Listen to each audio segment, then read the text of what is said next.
Jay had to do me last week. I was trying to say Jay Flowers. No,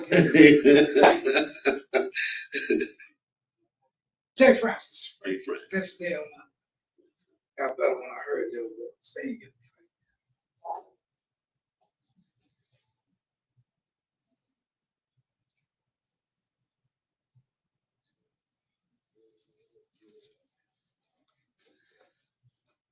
What a makeup at? He said, "Where the makeup on?" Yeah, don't we supposed to get makeup, Miss Gary? Okay, y'all live whenever y'all ready to start. Okay.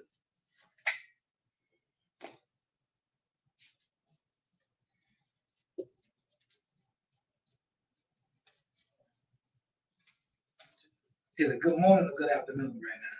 It's good afternoon. All right. Good afternoon, ladies and gentlemen. Welcome to the Chaplains Podcast.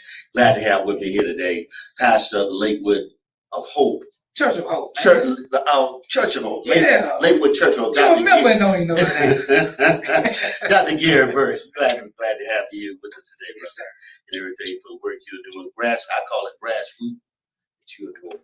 And the purpose of this podcast is it's kind of challenge our mainstream churches and things and pastors and parishioners, and the responsibility, the mission, excuse me, and the purpose of the church, especially during this time and age what we have going on now.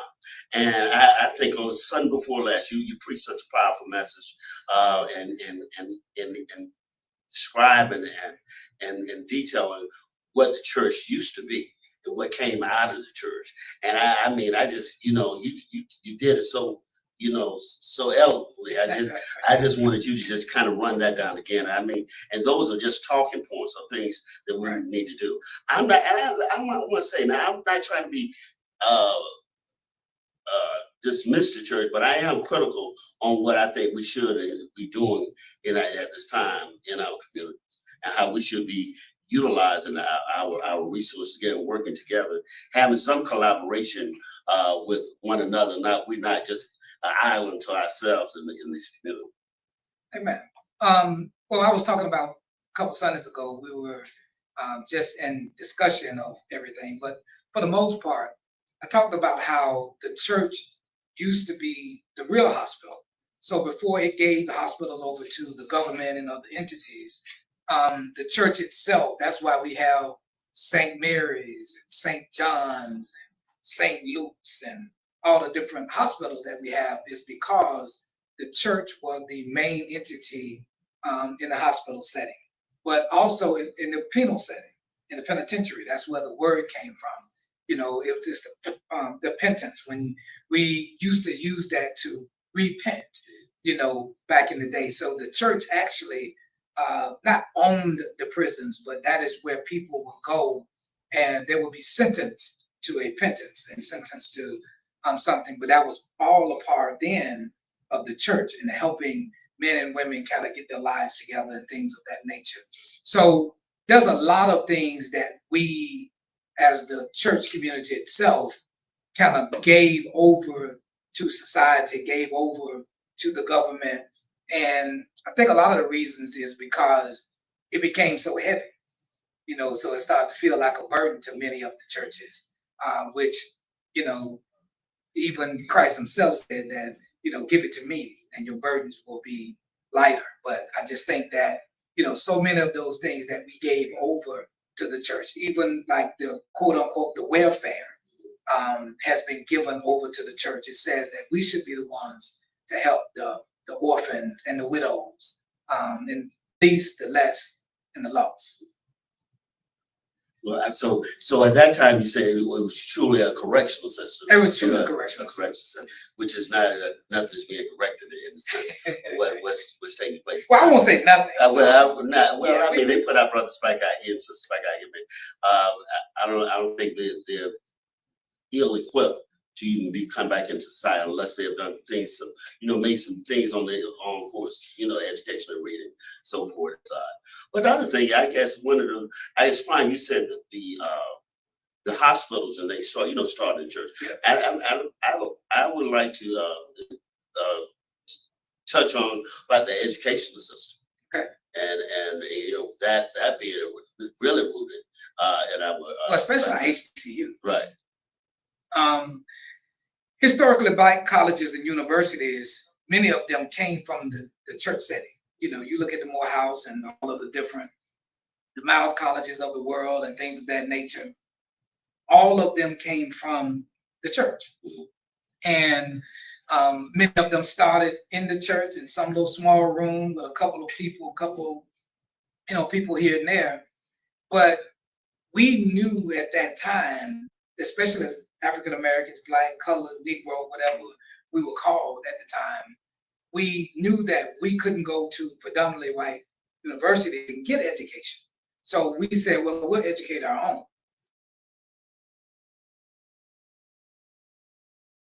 And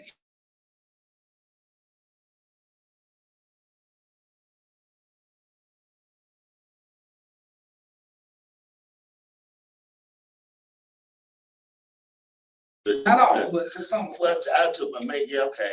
To some, I guess. Yeah, okay. It didn't kill us. Well, I mean, it didn't kill us, but I mean, first of all, it's the miseducation Absolutely. that is taking place, and they're not trying to correct that miseducation. They're not going to do it. And I think that's why it's critical at this point that we kind of take back over our education system and bring that back into the house and everything. And that's where the collaboration comes in with other churches. I mean, small church, I know they can't start in school. I mean, but you can start small and you build up. I mean, and everything. But I mean, there needs to be conversation on what we're doing next. We already see what's taking place in the Department of Education. It's nothing new. I mean, this system has been spinning out for a minute now. Yeah. So I mean, when are we going to stop waiting for the government to solve our problems and not starting to resolve some of our issues within? Well, that's the beauty, and I think where we are right now. I am no fan of this administration by no stretch of your imagination. Though I think that because of things like this, and because of administrations like this, it gives us the wherewithal and the right to go back and to re-educate ourselves, re-educate our children, and re-educate our communities. Because what's happening is that we are now seeing, books and art, so many different things kind of pulled away from shelves and pulled away from museums and pulled away from schools. And when you start to look at that and you start to see how so many different things throughout history, you look in the late 1920s and the rise of Hitler and how the first things they did was start to attack the libraries. And then they start to disenfranchise a people. And then they start to misinform the community and society. Then they start to, so we're looking at literally the same fingerprint, the same ideology as we saw in that great rise over in Germany. Right. And when you start to look at it, if you go back, there was a rally in New York City, Madison Square Garden. I think it was in 1929. Don't quote me on the date, but if you look up the Madison Square Garden rally, the title of the rally was "Make America Great." That's the title of the rally.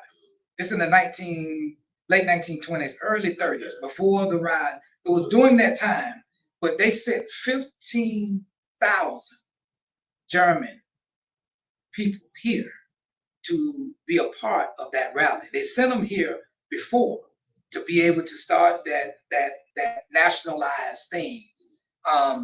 But if you look it up, and it's still on YouTube right now, they hadn't taken it down or anything. But when you look it up, it just let you know that the title of it was to Make America Great. Wow. Not again. Not again. Yeah, we started that over. We started that one over. So that's something that you having to bring that up because now with the thing with the aliens and them attacking people. They call them aliens. They call them aliens. You know, Yeah, not undocumented. not undocumented, but Aliens. alien. You know, wow. Came from Mars. Yeah, yeah. But now you have Just a name. with them. Force of the immigrants they're bringing in now, bringing in from South Africa, all white immigrants from South Africa, but they not based on the color, based on the color of their skin, and they're barring any other people of color from coming in and revoking visas for people of color was coming in. But that seemed like some of the same things taking place because they're bringing them in by plane, you know, back from South Africa over here to the States, getting their help. But they ain't bringing them back. They never been here. They bringing them for the first time. They bringing them for the first time. But this is what I love about it is this. You know, God don't like ugly. He ain't too keen on pretty. Yeah. You know what I'm saying? Yes, sir. And some of them went back home. They brought them over here and they didn't like it because they thought that they was gonna bring them here. Then they become indentured servants. It's like we didn't come here for that. And then some of them went home. So some of them didn't stay. You know what I'm saying? So when you start to look at even the things that they're trying to do, you know, most of that stuff is kind of it's turning back and blowing. If you spit in the wind, it's gonna blow back in your face, and that's what our administration is doing right The old text said, "What you meant for evil, for evil for me is turn out to be for my good." Dig a grave if you want. You might slip around and fall in. Hey, but I mean, it should be clear to us at this point what is taking place. I mean, at this time, we still have to fight for voting rights and things. And this is still doing your agenda matter and redlining it. So, and when do we get to the point when we see this that you really what they tell you really not in control, you're not really free, and so in some way, when are we gonna get to the point that we come together as a people and then I go back to this again. Our church is still, I believe, where we have our greatest influence at, and so if we're not doing it in the church, where will it be done? Other than the Nation of Islam, who are doing, I think, a spectacular job of what they do, and they're willing to come together with other Christians and so forth. We still divided on religion and compromise almost within our church. So, well, I think that right now it's happening more than we think. I mean, I think that we are starting to, wake up in some regard, and starting to use behind the scenes. We're utilizing our influence for good, meaning we're starting to look at things and say, hey, listen, what you think and believe has nothing to do with what I think and believe necessarily. Good. But we have some common goals that we can go after together. And I think those things are happening more than we realize because we don't have a choice. Right. That's just like the SNAP benefits, right? We were talking about this kind of offline at church, and I asked a couple of my members, I said, hey, I know a couple of my members on SNAP. I said, are you okay? It was like, yeah, we're fine. And the reason that they're fine is because we know how to put a pot of beans together and some rice and feed the community. So we don't have to worry about just the idea of someone receiving certain benefits in order to survive. On the other hand, many voted against their own good, own thoughts and their own, they voted against themselves because many of these things that they thought was for others really was just for others, right. Meaning they are other too. They just don't realize it. See, you got black, brown, and poor. That's how this thing is a caste system. It's not a color system. It's just that when you start to look at black, brown, and then you start to look at poor, all that is a caste. And it's set up that way. And for some reason, the poor, the other poor, didn't understand that they are a part of that caste system. But, it's one thing to try to hurt me, but it's another thing to actually hurt yourself, right. Trying to hurt me. Yeah, it's like a lot of misinformation. Yeah. With things. I always get tickled when we talk about Obamacare and people act like it's really Obamacare, but it's really Affordable Care. Affordable Care. Yeah, Affordable Care. I mean, so you turn down something because they put his name on it, so they spin it. But you do it. You going against self. Yeah, but they didn't. A lot of them didn't turn it down. A lot of them had it. A lot of them have affordable care, but they think that if we vote this person in, they're going to make this care better, right? So what they're finding out, they're trying to strip this care away, period. And the reason that this care is not as affordable as it could be is because so many states turn down the funding. So the more the state turn down the funding, the more the care itself becomes higher. Because the more they receive the funding, the less that it will be. So they sent the money back to the federal government that was there for the Affordable Care Act. They wouldn't take it. So those states then, even when people have affordable care, you got doctors' offices and other places that say, we're not going to accept it, right? So if they don't accept it, then it makes it harder for those who have it to receive the care that they need, which drives the cost up. But, you know, the great thing about it, they still haven't destroyed it. And one other thing about it, once they start to realize more and more that they looking for something in someone that they'll never find. You know, it's the grass is greener on the other side of that fence kind of theory. Well, let me get back to my area of expertise with Okay. church, because I'm not much in politics. I watch what's going on, but my emphasis is still on what we should be doing as a people, as the church, everything. Because and I still point to the edge of the education side, because all of us are going to start with education, Yep. and everything. And I think we need to be more intent, more intent on what we're doing in our churches. I mean, I like the small groups that you have, and things can come together and conversate that you have. Also, I think one way to do things also is to our people pass for lack of knowledge. Yeah.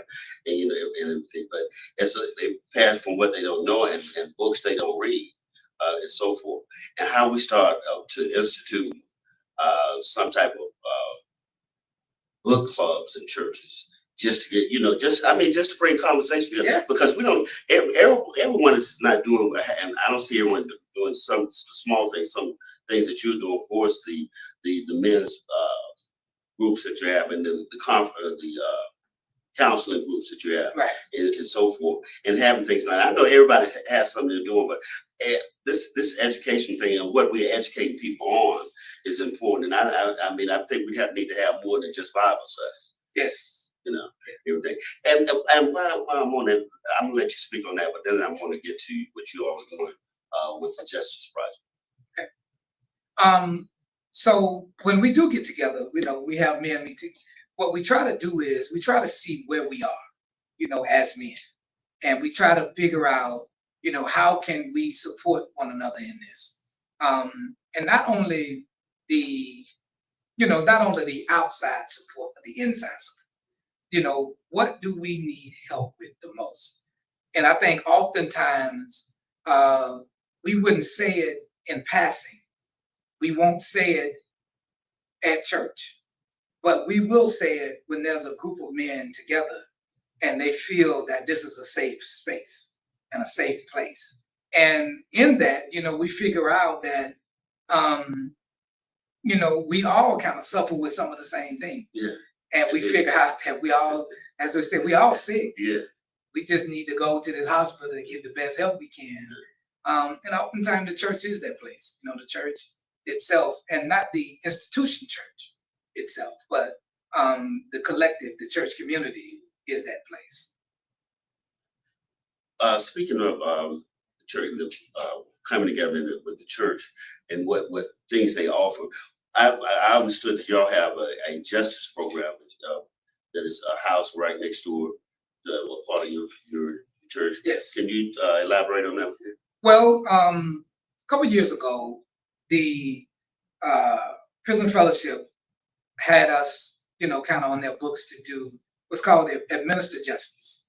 And what we do is that we look at people with, just some simple things that are nonviolent, not criminal stuff, but a lot of those things that hold people kind of back, like certain child support issues, certain like if you can't get your driver's license and things of that nature. So what we did was we kind of joined Prison Fellowship in the administered justice. So once a month, every first Saturday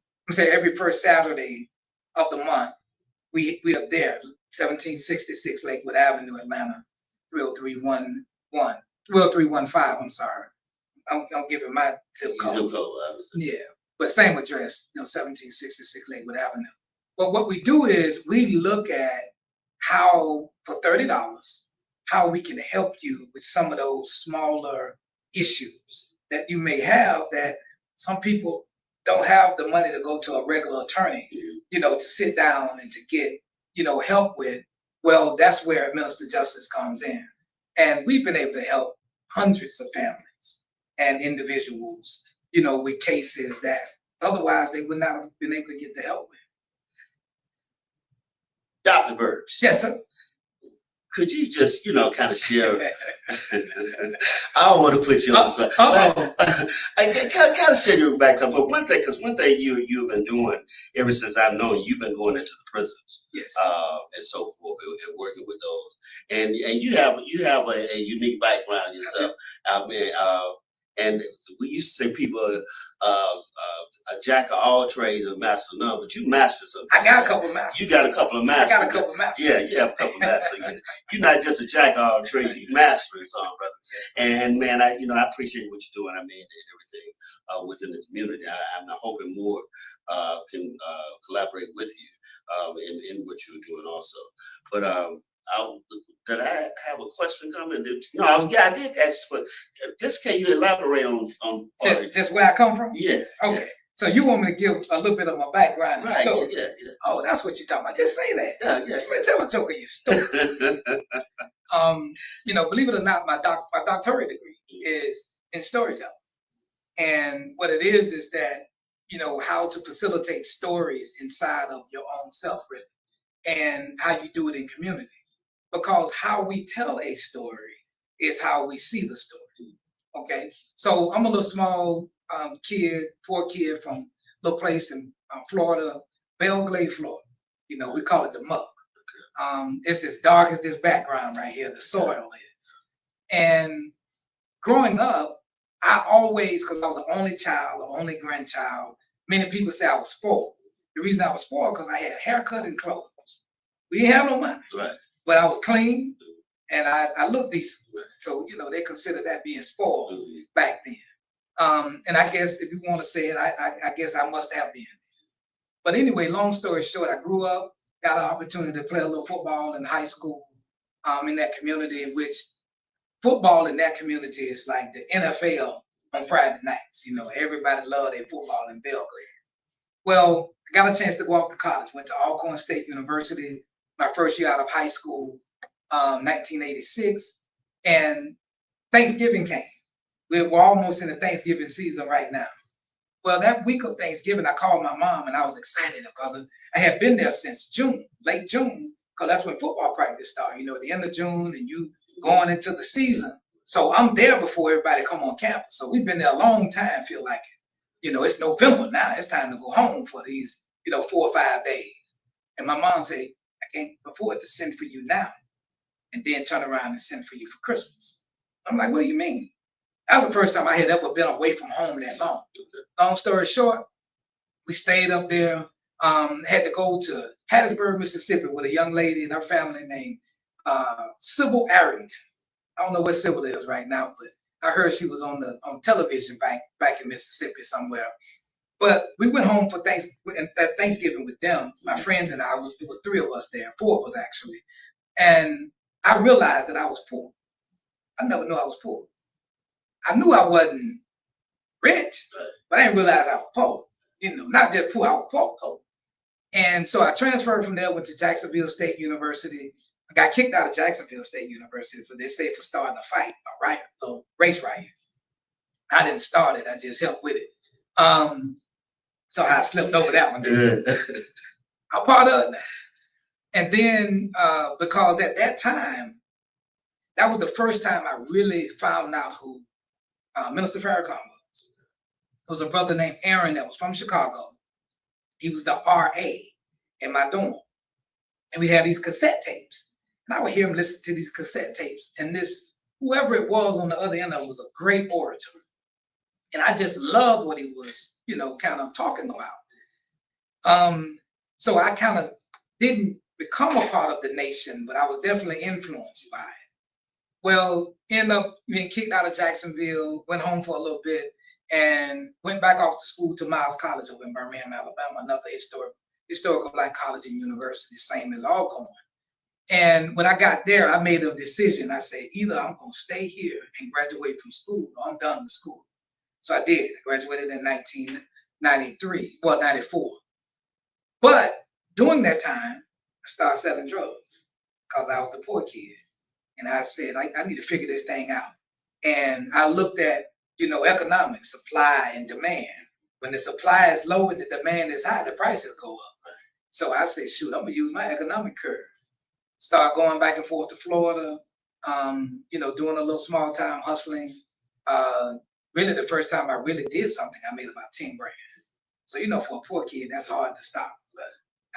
Before I left Birmingham, Alabama, the federal government would consider me a kingpin, because if you are dealing with or moving so much weight, they would consider you a kingpin. So I got robbed one evening from a guy that I knew that was from Detroit, and I looked for him for 30 days to kill him.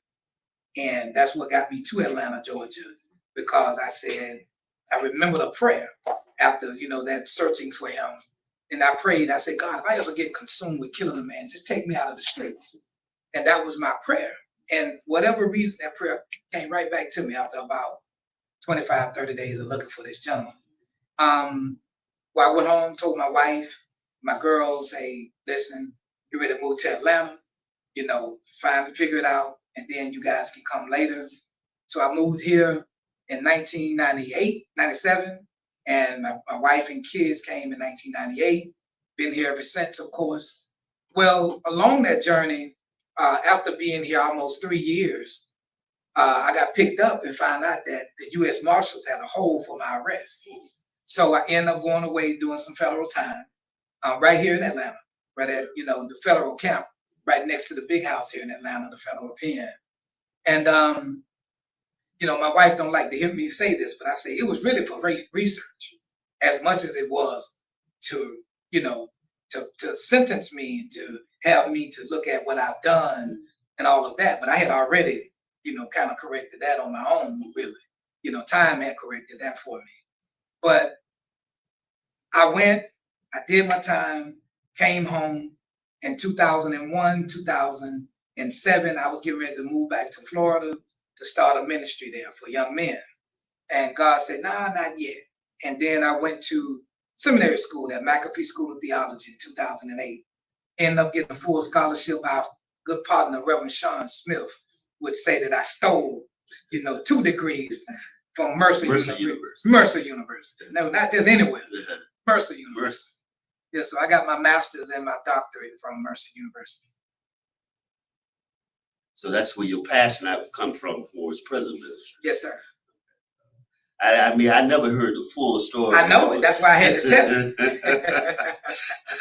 Very similar, very similar. I won't tell mine today, but very similar background, man. But in this process, I mean, you did what you did within your own life. You went through a deprogramming and a reprogramming. I did.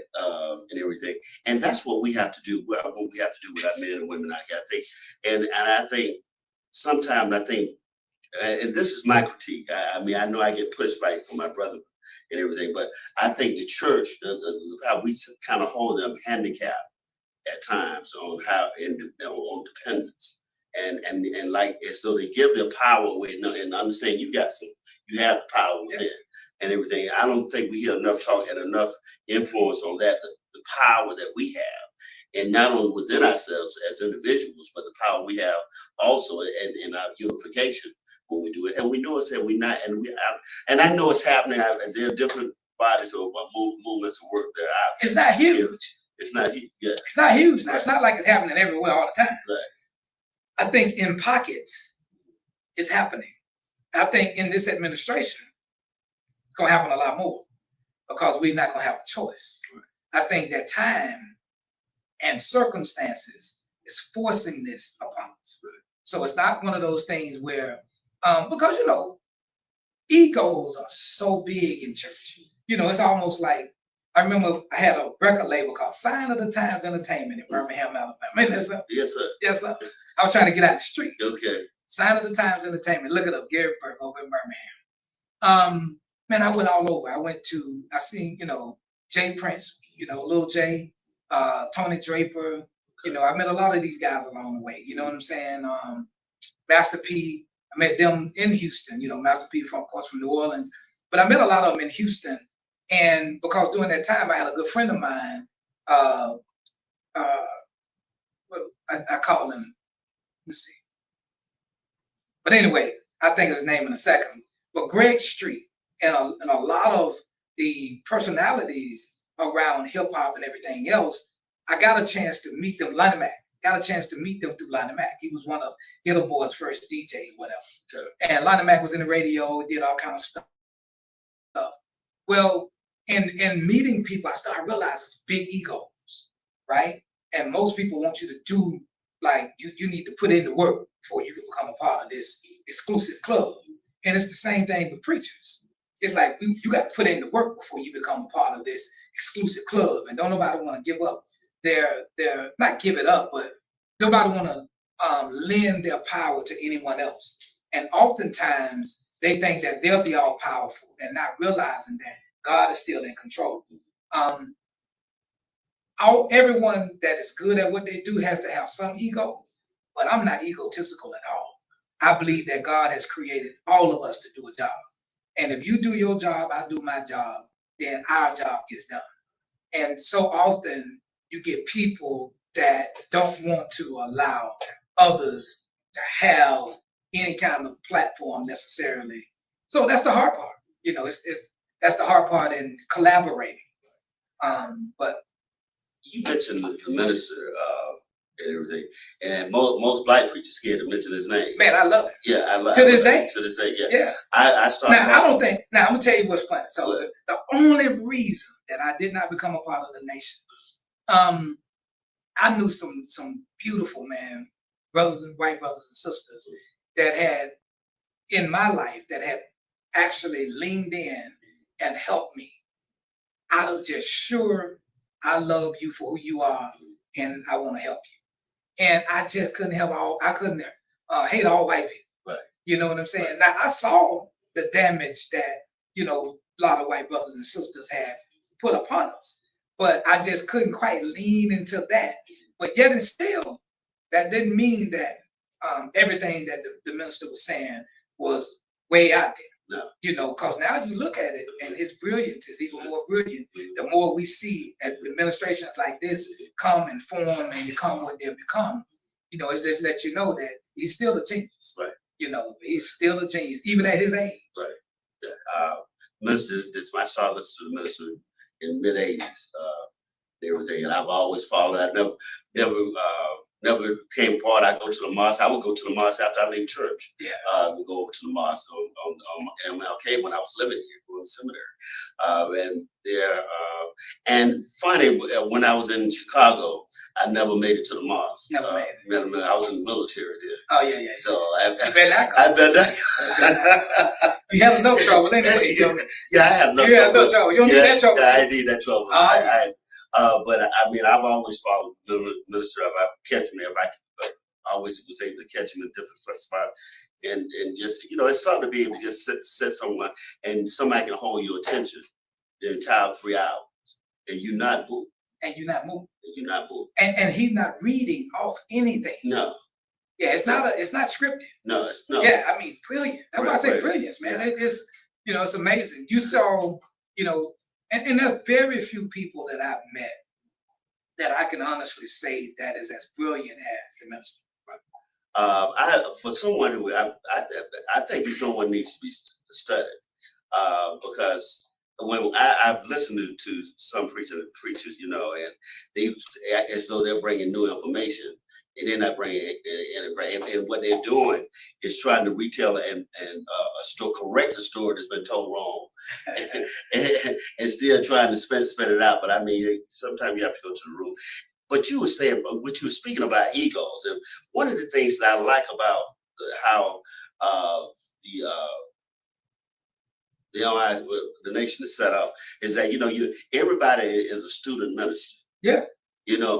Therefore, you always learn. You're not quite a. I mean, you can be a brain student member, but you're still a student minister. So it says something. So you just the title itself. Yeah.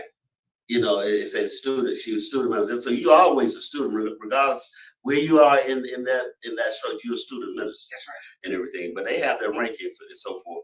And I mean, and the thing is, it'll need to be. They are not. They want. They will. You can become a part of them, but they will allow you to work with them and give them place. You don't just have to be. You say you you follow them, but you never did join because of Yeah. that. I wasn't quite there. I was there, but I wasn't quite right.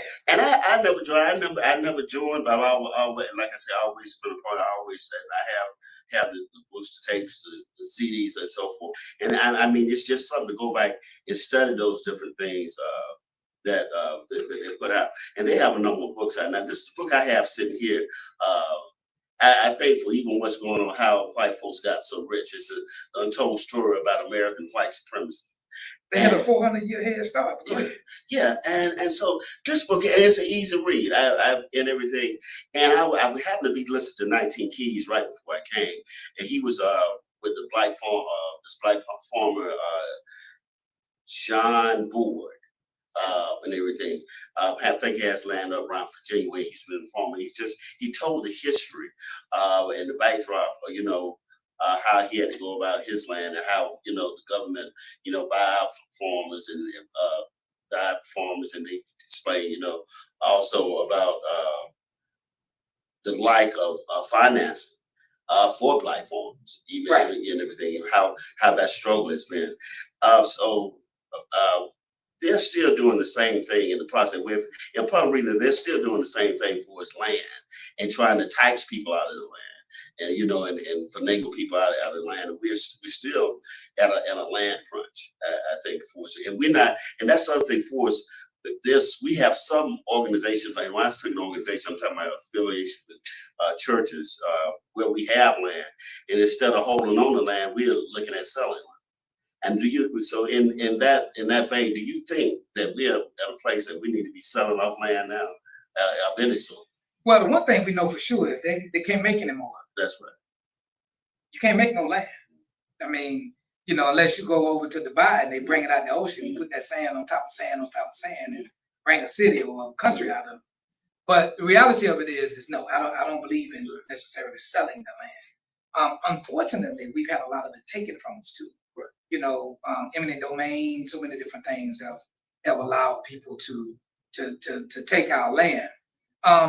Now the other thing is that we also get an opportunity to look at, what happened in Tulsa, Oklahoma, what happened in Rosewood in Florida, what happened in Carolinas and Wilmington, so many places across the United States.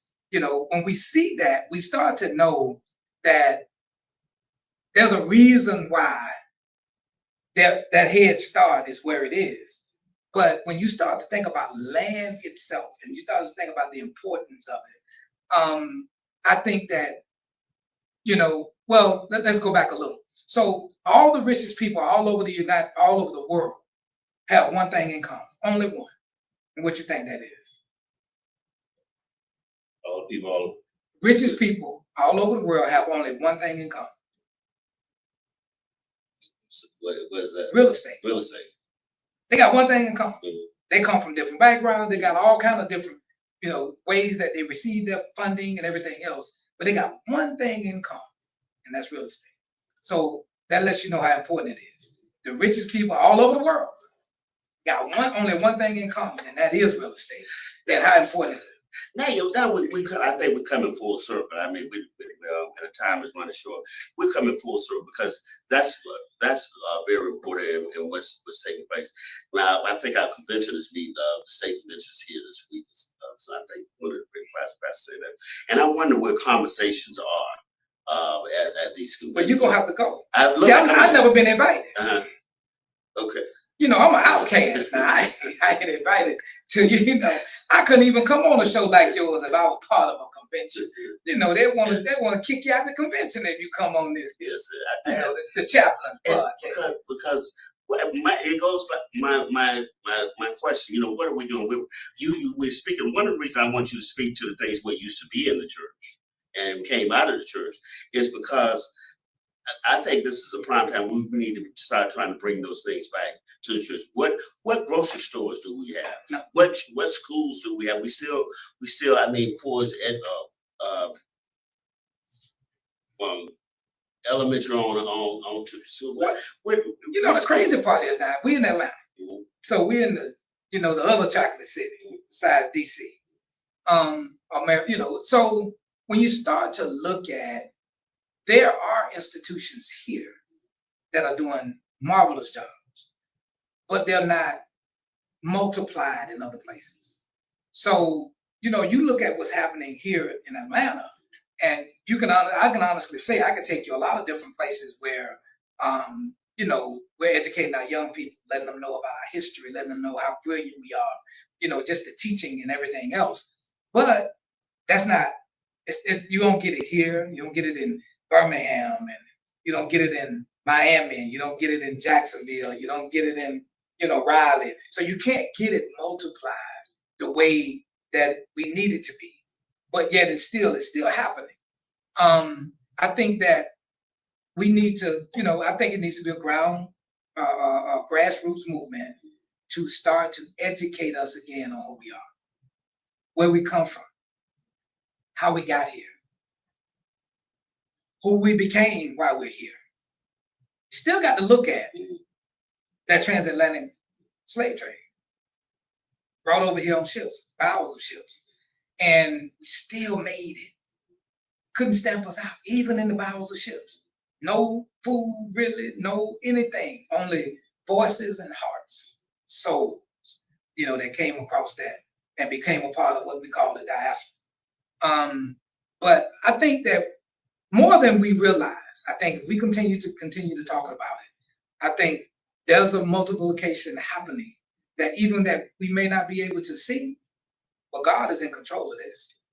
You know, same as Moses went back and said, "Man, why don't you let my people go?" I think we're getting to that place again. Dr. Gary Berg said, you know, you my friend and my brother. Yes, sir. And I appreciate you, you know, coming on the podcast, man. I you know, hope you'll come back and share again. But I mean, the work you that you're doing, man. Once again, let people know where you are and everything. Lakewood Church of Hope, 1766 Lakewood Avenue, Atlanta, Georgia, 30315. If you look us up, Lakewood Church of Hope on YouTube or even Facebook, we're there on Sundays. We have a big event this weekend, actually. The Thanksgiving event is at 1766 Lakewood Avenue, but it's from 1 to 3 o'clock. And we feed the community. It's called Thanksgiving with the Community. So we'll feed the whole community. We'll feed 300-400 people this Saturday, man. Okay. All right. Come by and get you some good groceries. All right. We got good groceries. Yeah, I got good groceries. Good groceries. Okay. Good groceries. And if you want someone that's doing grassroots ministry, this is the place. I'll be looking to have some other brothers on here. So forth, but I want to say Happy Veterans Day to our veterans. Yes, sir. Which I want. So glad, you know, Happy Veterans Day to the veterans. I'm glad to serve. You know. Yes, sir. Glad to serve. You know, I was a POW.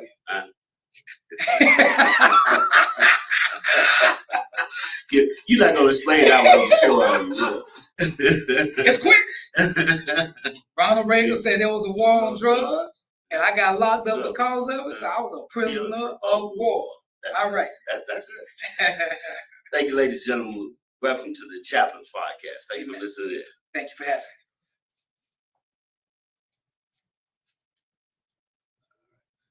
Thank you, Brother Gary. Where did my girl go? She outside. Mr. Booker, it's a pleasure.